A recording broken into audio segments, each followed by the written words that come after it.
कामाच्या गावी जाण्यासाठी सोलापूर बस स्थानकावर आलेल्या चिमुरडीला अनोळखी महिलेनं पळवलं। तिच्या कानातील सोन्याच्या रिंगा आणि पायातील पैंजण काढून घेत तिला मोडणी इथं एका लग्न समारंभामध्ये सोडल्याचं नातेवाईकांनी सांगितलं।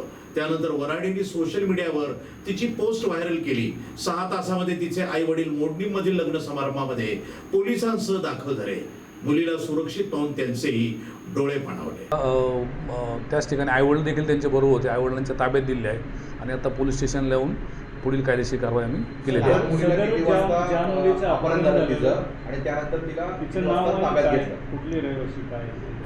सदरचे हे मंडळी रानमसले या गावचे आहेत, पण कामानिमित्त सोलापूर शहरामध्ये राहत होते आणि रानमसले बार्शी म्हणून त्यांचं माहेर आहे, त्या ठिकाणी जाण्यासाठी एस टी स्टँडवर आले होते।